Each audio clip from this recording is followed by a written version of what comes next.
Welcome. Welcome to Dichroic, clear Dichroic. Yeah, welcome to Fun with Clear Dichroic. So, I'm Roy, this is Val. We're coming to you live from our Delphi Creativity Center in Lansing, Michigan. And today we're going to talk about dichroic, but more specifically, dichroic clear glass, right? Yes, the coating of dichroic over a piece of clear glass. Yes. Yeah, In various textures and sizes.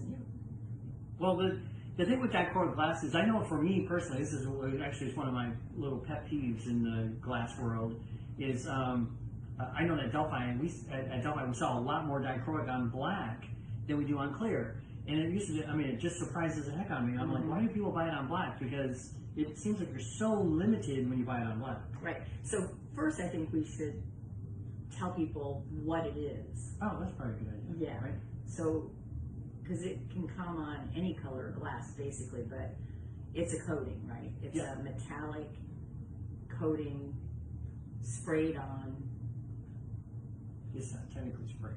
But Well, it's in a pressurized, right? It's in a vacuum chamber. Vacuum chamber. Yep. So a deposition chamber, they call them. So so it's done in a vacuum chamber, and so what they do is they take a electron beam, like a laser, right, and they vaporize certain metals, metal oxides really, and then that gets deposited, since it's a vacuum inside this chamber, it gets deposited on the surface of the glass, and the glass is at the top of the chamber.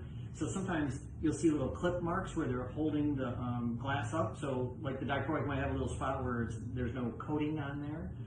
The coating doesn't have a COE to it really.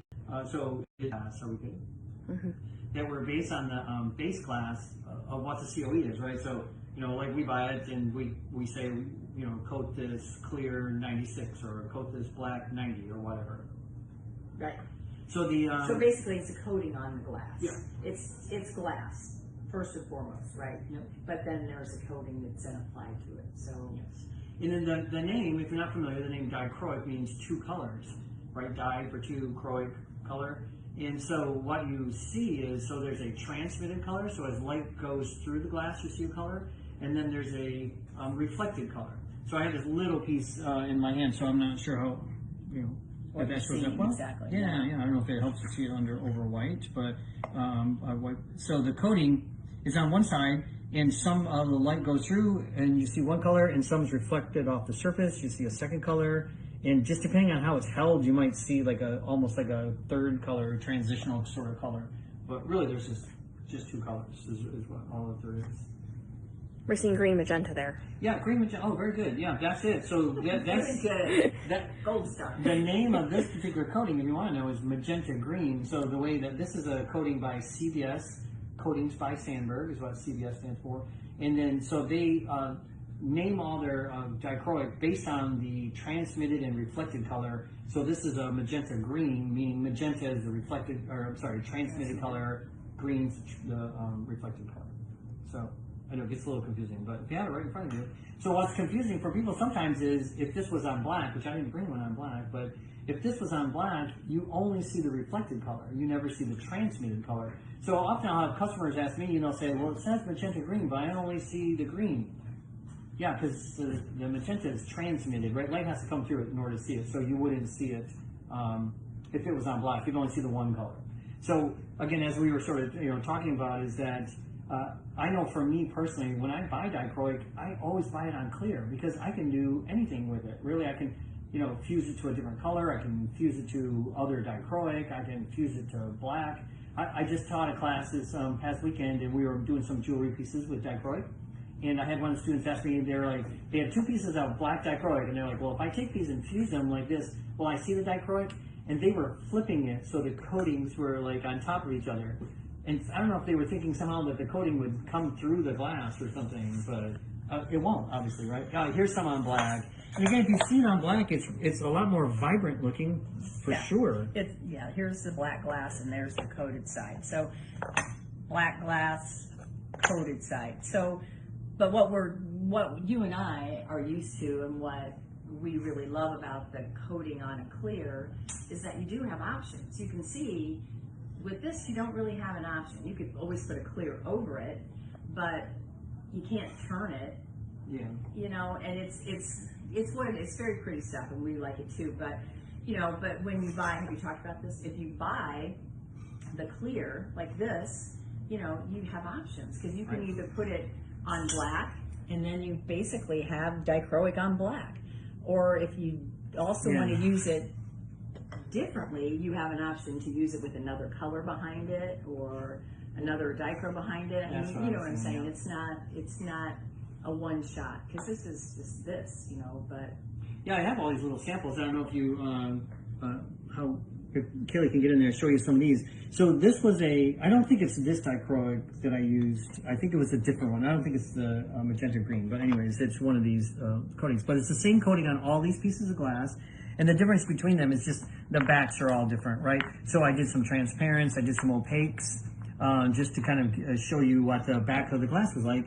And then I fused the same dichroic on all these, and you can see how the base color really alters, you know, the color of the dichroic. It's certainly a little subtle, but it certainly is a lot more versatile, being able to fuse it to some color. Now, some of these, especially the transparent ones, I know in this particular room, it's hard to see because of the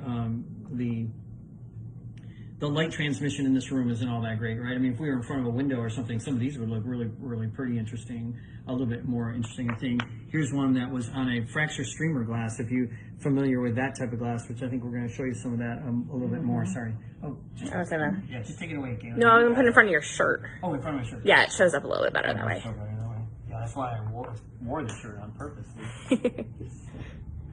And then, the other thing then was, you want me to show them the coated side up, coated side down? Is that a good time to do this? yes, that's a good time. Yeah, let me show you these two right up here at the top. So these are both on black. The difference between them is, and to me this is another nice reason to buy dichroic on clear, is I can get two totally different looks from how I put the glass on the black. Here the coating is up, and it looks more like a metallic foil. It has kind of a satin finish to it, right? Not super shiny, but fun. And in here, I just flipped the glass over, so now the coating is on the black, touching the black glass, and the clear now is on top. So it looks like I capped it with a piece of clear when really it's just a dichroic. Right, it's just the clear light. Here's this too, in case you want. Just the different looks that you can get with coating up. Okay, and then this is just turned upside down, so coating was down, which then in turn puts the clear lens over it, right? The clear glass behind it. So it's kind of caps itself without you having to cut another piece of clear. Yeah, right. Especially if you're doing jewelry, you might not want your piece really thick, and so using the dichroic and as also the clear to cap it with, it keeps the profile down a little bit thinner. So the question we get asked a lot of time is like, well, how do you know what the coated side is when you're dealing with glass? When you're dealing with clear glass, right? So on black, it's super obvious what's the coated side, but here, it might be a little bit more of a challenge to tell. So we have a few ways of doing that. One is, sometimes you can just, sometimes what I can do is just, if I hold it at the right angle and look at the edges of it, the coating goes all the way to the very edge of the glass. When you're on the glass side, as you look at the edge, it's a fine line that goes around the glass, and that's just because you're looking through the clear and not seeing the coating. I admit sometimes that one's a little tricky to see. Sometimes, I don't have a pen, but I think the paintbrush might work, right? Yeah, this will probably work. So the other thing to do is, you can use like an ink pen or a pencil. Here I'm using the paintbrush, right? The handle of the paintbrush. And so if it looks like it's touching, like if this was a mirror and I was setting this on there, the ends of the paintbrush would touch. But on the glass side, there's a slight gap where they don't touch. And you also notice there's a slight, it's not as clear. The image is not as... Can you tell? Is that one? I can tell you that was also tricky for people. So I don't think there's any like one real great way. So that's why I wanted to show you guys a few ways. Here's another one. This one is actually one of my favorite ways of doing it. Is to take a black Sharpie and just draw on the glass and draw a line on both sides. And then when it's on the coated side, if you hold the angle just right, you'll only see the one stripe. The one stripe, yep. But on the glass side, you're going to see like a shadow or like a halo of it, right? So can you see it? I know it's can see a shadow. Yep, you see sort of like a shadow. That means you're on the glass side if you see a shadow. If you don't see anything, then that's the coated side. And that's the coated side. And then you'll want to remember to wash off your dichroic coating. I know sometimes a lot of times I know that, you know, if you're fusing and you use a Sharpie, it burns off in the kiln most of the time. But sometimes on the coated sides, the marker sometimes leaves a bit of a mark left over when you fire it. So it's good to clean that off beforehand. I did some. Well, I can show these other ones that have a different color background. You want to see some of Which those? ones? Yeah, any of those. I guess whatever. So, sure. So one of the things I like to do is, so we all know that dichroic's not the most expensive, I mean, not the cheapest glass on the planet, right? So I like to use,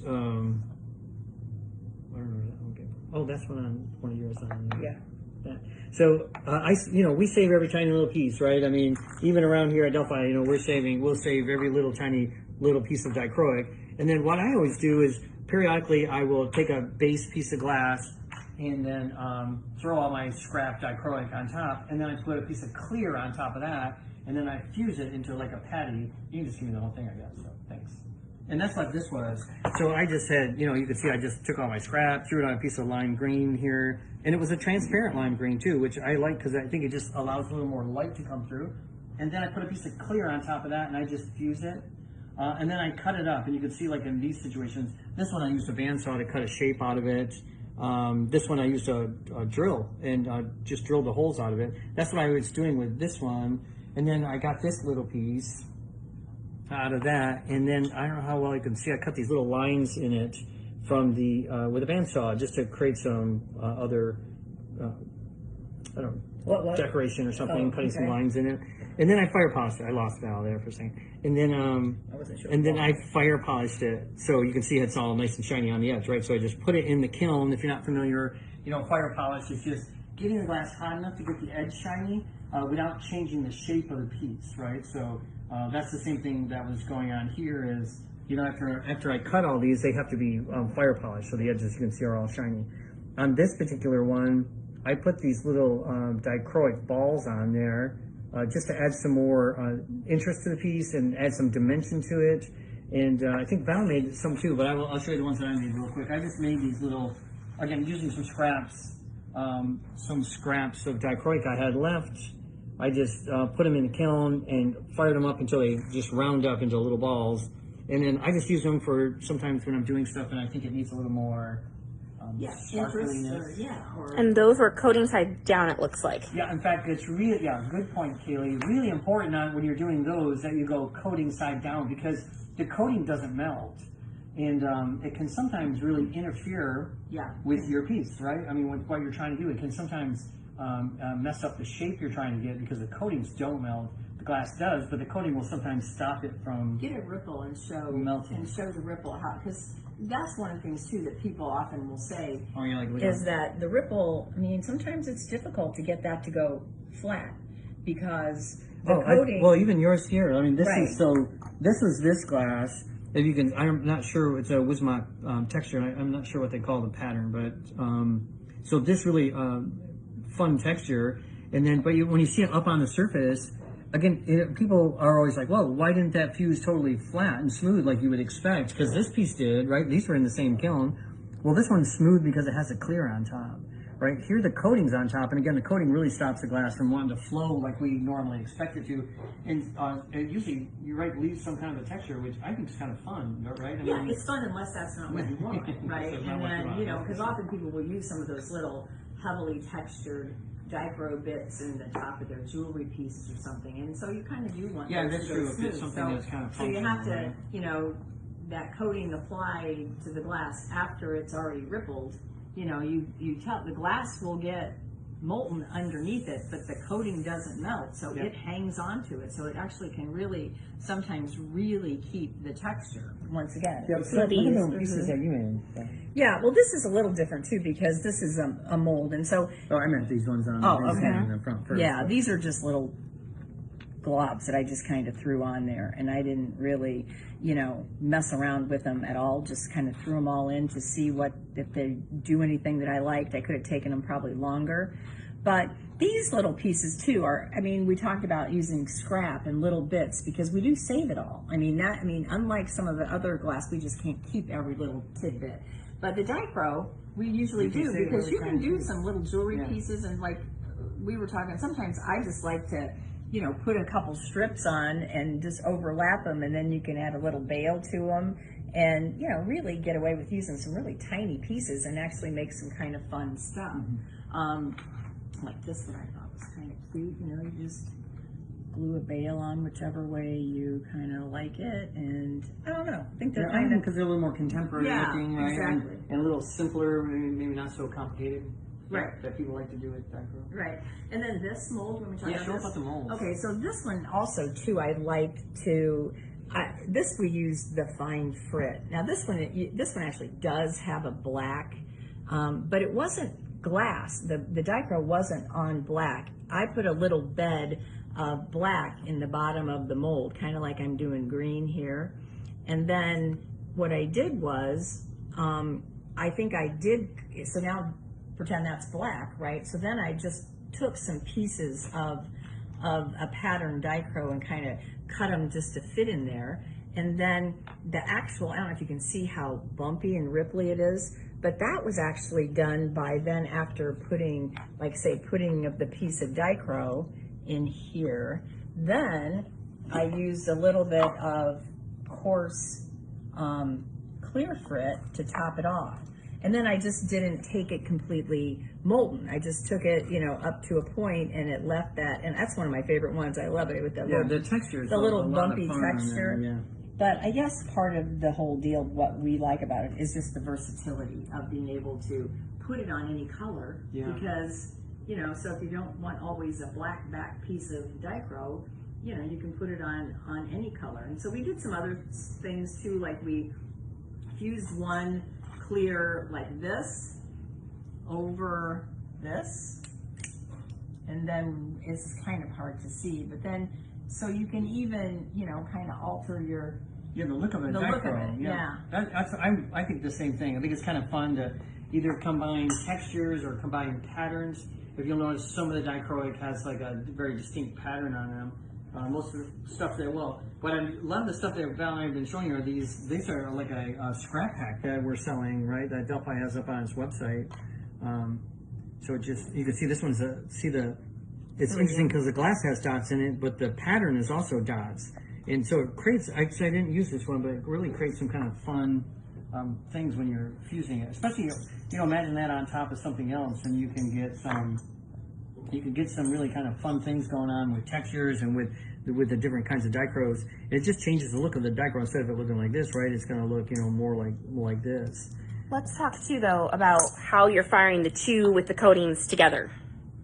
Yeah, so normally, so as I said it a couple times, right, that the coatings don't melt, so which sometimes can be tricky and cause some issues. So we try to always try not to put the coatings together, but I was, you know, telling Val that, I mean, a lot of times, especially these kind of things where I'm just throwing Dichro together, I mean, I know there's coatings that are touching each other. Now, I can get away with it because I got clear on the top, and that kind of encapsulates everything, right? But for this one, you couldn't do that. Well, you don't think? Not, you know, so, I mean, maybe you couldn't. So we actually have a piece here that, now this one is, the base is black, with so it's a Dichroic coated base. The top is clear with a Dichroic coating, and they are coating to coating. And, you know, what we always were told was, well, you can't do that. They just won't fuse. Well, they'll fuse because what happens is the glass does move, and it sometimes, you know, pulls and stretches the coating tears a little bit, and I'm sure there's just enough area for it to fuse together. So what happens is, especially if you look along this edge here, you get this kind of puckering going on, and that's where the two coatings are.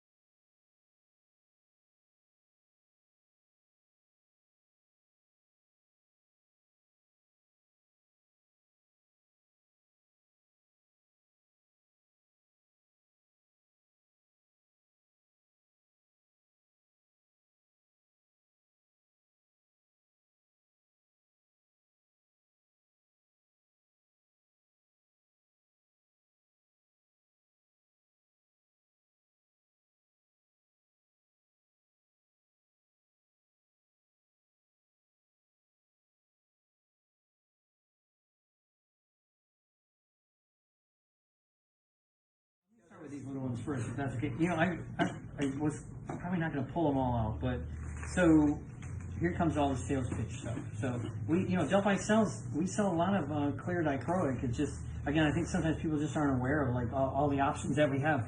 This is a what we would call a large piece. You can buy it smaller. We sell 4-inch squares of this, but it's a textured glass. This one happens to, you know, be a rainbow, so you can see the color maybe kind of shifting from here to here. Now, I've said this probably a few times, is that when you see the clear, and I think this is the reason why people don't buy it, is a lot of times when you see it just by itself, it's subtle. Yeah, I mean, it doesn't look as dramatic as it looks when it's on black, but, you know, we promise you, if you fuse this to black, it's going to look just like you bought it on black. I mean, it's going to be that dramatic. Yeah, hold that to your shirt.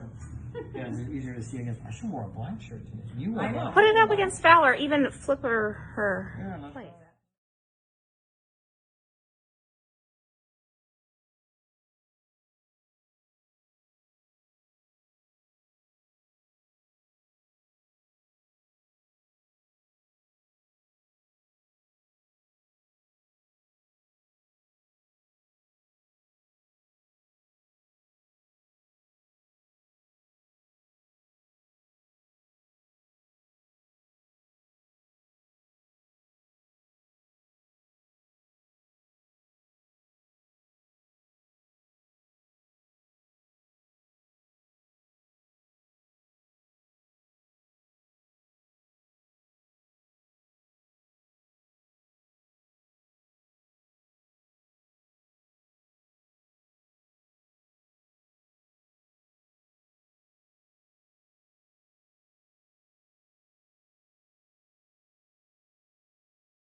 Distinct patterns on them. A lot of the patterns are created by, as I mentioned before, you know, this is in the chamber, and they'll put something in front of the glass to block some of the stuff depositing on the glass, and it can create a pattern. So I feel so bad. I'm just using Handing them to That's right.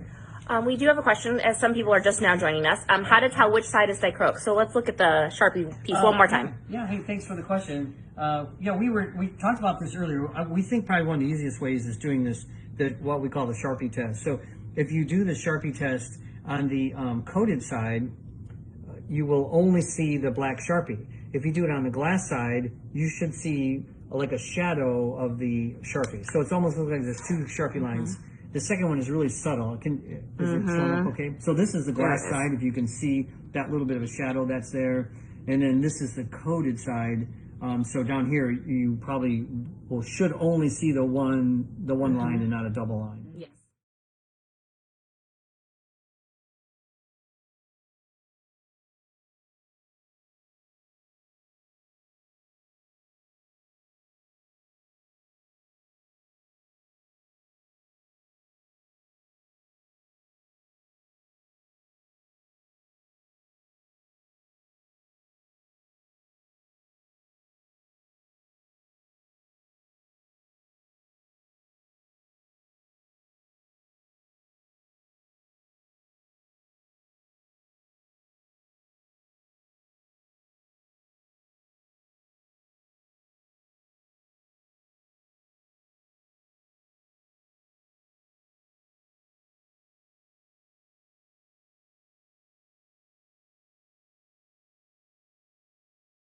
The really thin ones are a real challenge sometimes to catch what's the right side or the coated side. But that's how they get the colors. You know, the varying colors are based on the types of metals they use in the vacuum deposition chamber, and then how thick the coating is. So that kind of affects the color. But some coatings are thicker, and then so even when you're fusing it, you might notice the difference too. The thicker coatings, again, the glass really controls the glass pretty well, and the glass doesn't always move a whole lot as much as we like. So we wanted to show you some other Show the size of sheets actually come in. Yeah, They don't come in the big sheets like the other glass does. or they don't come in little 4-inch squares if that's how you buy it, right? Right. This is actually how they come. So as I mentioned Here, earlier, you hold it. Let me get over there. as I mentioned earlier, this is made in the vacuum chamber, and this is as big as they can make the sheets, right? So they can't coat anything bigger than this. If you're always wonder why the cost was so expensive, the machinery for these things, I've been told that they cost a few $1 million for just one of the chambers, and then the maintenance on them, I guess, is also not cheap. So that's where a lot of the cost there's comes from, reason for and the why expense, dichroic is so expensive. And again, like I said, it's done with an electron beam. You know, it's pretty technical. The dichroic coatings for the You can see the clip spots on this one.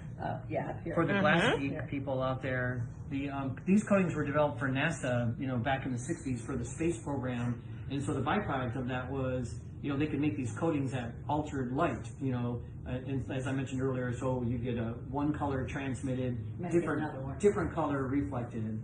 But yeah, we just wanted to show you guys that. I mean, this is the way the glass comes, and we sell it this size. I know it's not the cheapest thing maybe to buy, but the availability might be kind of nice. We have this piece that floats around here at Delphi. Yeah, we're going to show you in a second. But here's just another one. But I mean, this is really. I mean, this one's pretty dramatic. This one's real dramatic. Yeah, I tried to grab one that showed up pretty well. You can see how. It's fun when you take it off your shirt. You can really see the difference. Yeah, you see the difference in the color, right? Yeah. So, you know, one thing real quick, since I'm going to grab this panel, this stained glass panel here, because, you know, most of the time we always think about fusing.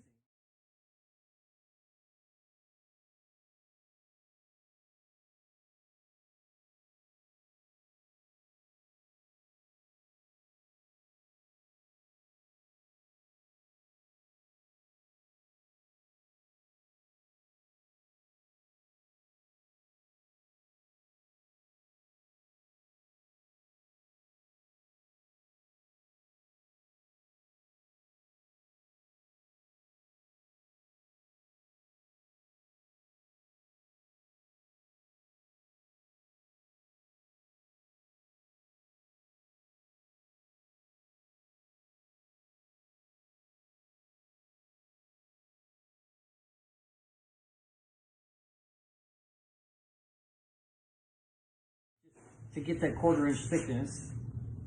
And so it was made with fracture streamer glass. If you're not familiar with fracture streamer glass, Val's going to grab a small piece of it to show you. So something similar to this. I mean, it's not the exact same color. This is just greens, but that type of glass, and then a clear dichroic.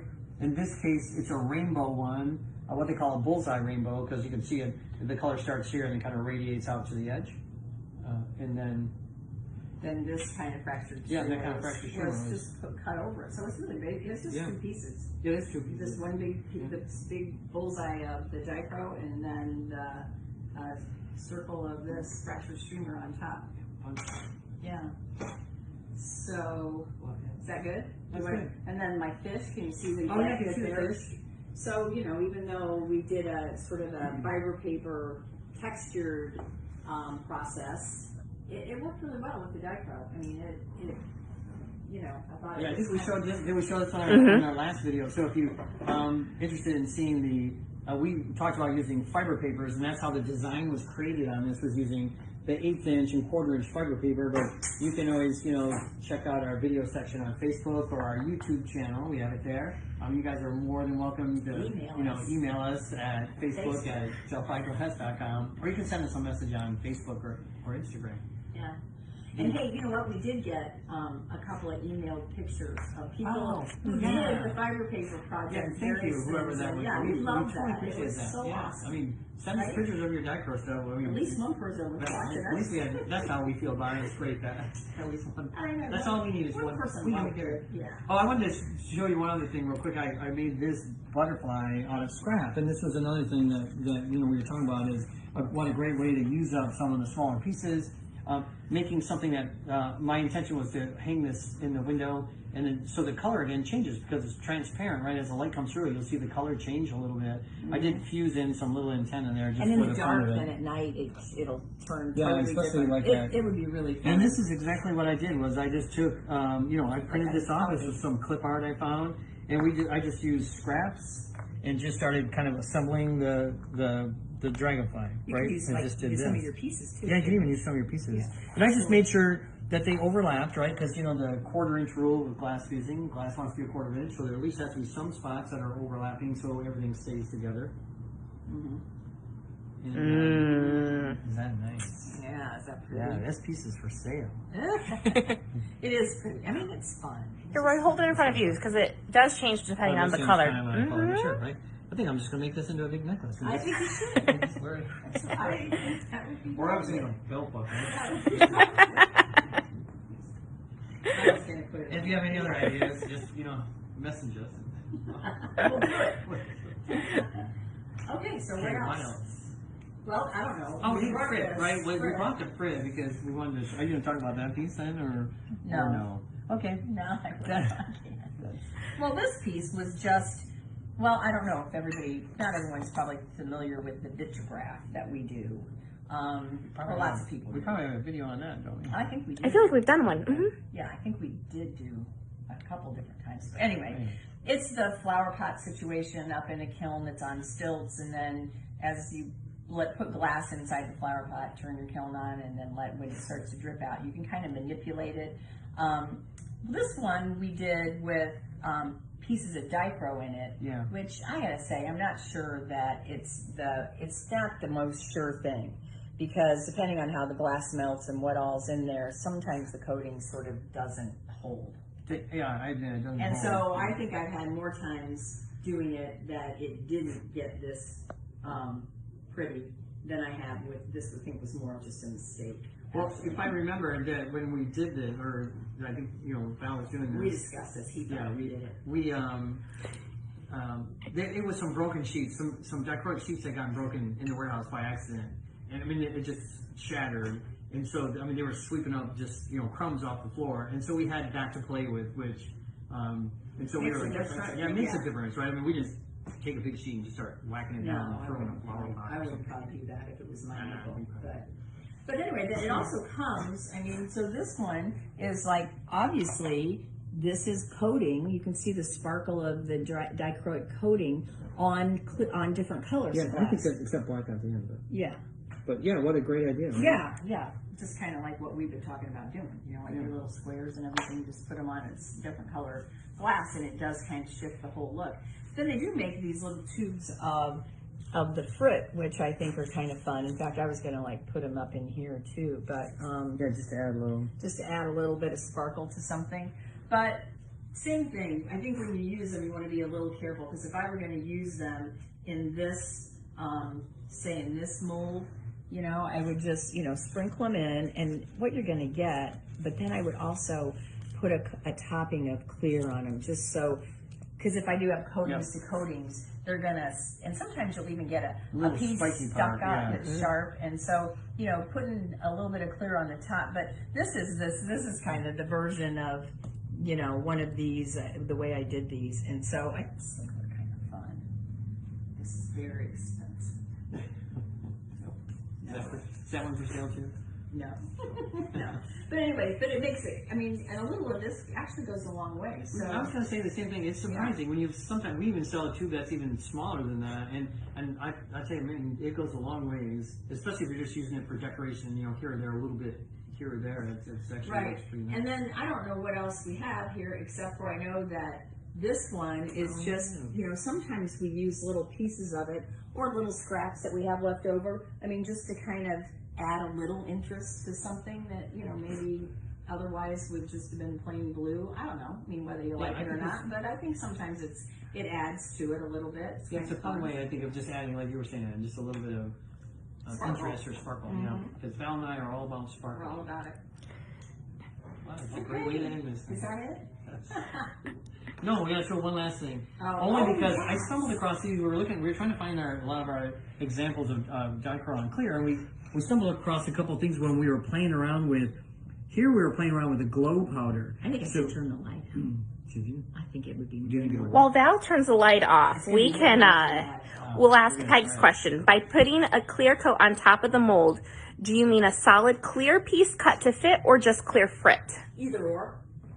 So whatever you had? Yeah, I think either one would work. You could use little pieces of clear and just kind of overlap them. You could use clear Frit, or you could cut a solid piece. I've done it all of the above. I use little pieces just because, more than likely you have lots of little, pieces of clear. Well, I actually think the quartz Frit and clear is a real nice way to cap anything, because you don't get so many air bubbles either. So yeah, I don't know. I was trying to charge it real quick. So. Are we ready, do you think? Mm-hmm. Yeah, we're ready. Okay, tell me when. Now. Now? Oh. Oh, look at that. Isn't that interesting? Is it doing it? Mm-hmm. It's surprising, right? So two different dichroic coatings, right? This one's more aqua, and this is the green. But you guys, it's pretty impressive. Yeah, nice. Not really sure what that has to do with dichroic, but Well, we like it. well, what it actually has to do with dichroic is Texture. Yeah, exactly. We're using the texture. So again, if you're using one of these really dramatic textured glasses, I mean, any of these, I got all these dichroics that have all these different textures on the surface. So when you put the powder in, because again, the glow powder doesn't melt either. The glow powder doesn't melt, so you need to definitely cap it so it falls into all the little valleys and grooves. And then when we put clear on top and fuse it, it's just, we think, an easier way of doing. Then you don't just have like this solid thing of glow powder. You have some dichro and glow powder kind of mixed together, so it looks good during the day or at night when you're at the club. Yeah, that's totally exactly right. right. Yeah, Why we that's did it. why we did it. Mm-hmm. Yeah, well, fun. Okay. So well, hey, thanks for joining us today. Yeah. We have no idea what we're doing in 2 weeks, but Yeah, maybe ideas. we Let us do. know. Yeah. Yep. But we'll be I back. think we have a couple of suggestions people have given us. Yeah, I don't feel think free we've to give us all decided kinds yet. of suggestions. So, thanks. Thanks We'll for look for your joining us. comments. Yeah.